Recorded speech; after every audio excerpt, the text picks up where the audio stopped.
છત્તીસગઢના મુખ્યમંત્રી વિષ્ણુદેવ સાયએ રાયપુરમાં જનજાતીય ગૌરવ દિવસ અને આંતરરાજ્ય આદિવાસી લોક નૃત્ય મહોત્સવનું ઉદ્ઘાટન કર્યું.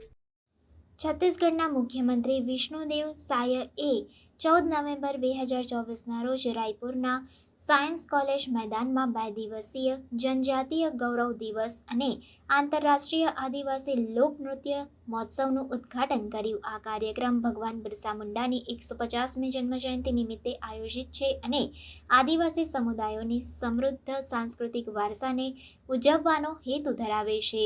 મહોત્સવમાં ભારતના 21 રાજ્યોના 28 આદિવાસી નૃત્ય દળોની પ્રસ્તુતિ સહિત વિવિધ સાંસ્કૃતિક કાર્યક્રમોનો સમાવેશ થાય છે. આ કાર્યક્રમમાં વિવિધ વિષયો પર સેમિનાર અને આદિવાસી ચિત્રકલા પ્રદર્શન પણ શામેલ છે. મુખ્યમંત્રી સાયએ આદિવાસી સંસ્કૃતિ અને પરંપરાઓને પ્રોત્સાહન અને જાળવવા માટે આવા કાર્યક્રમોના મહત્વ પર ભાર મૂક્યો. તેમના ભાષણ દરમિયાન મુખ્યમંત્રી સાયએ ધરતી આબા જનજાતીય ગ્રામ ઉત્કર્ષ અભિયાન જેવી કેન્દ્ર સરકારની આદિવાસી સમુદાયોને ટેકો આપવા માટેની પહેલને હાઇલાઇટ કરી, જેનો હેતુ ₹80,000 કરોડના બજેટ સાથે આદિવાસી ગામોના વિકાસનો છે.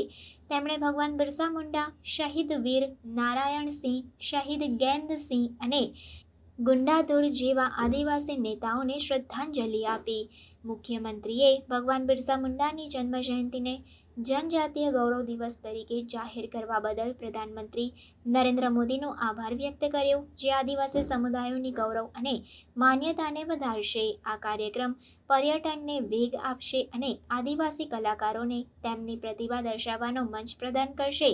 જનજાતીય ગૌરવ દિવસ અને આંતરરાષ્ટ્રીય આદિવાસી લોકનૃત્ય મહોત્સવ ભારતના સાંસ્કૃતિક મોઝેકમાં આદિવાસી સમુદાયોના યોગદાનને માન્યતા આપવાનો અને ઉજવવાનો મહત્વપૂર્ણ પગલું છે. સતત ટેકો અને પહેલ સાથે આવા કાર્યક્રમો ભારતના આદિવાસી વસ્તીના સમૃદ્ધ વારસાને જાળવવામાં અને પ્રોત્સાહન આપવા માટે મદદરૂપ થશે.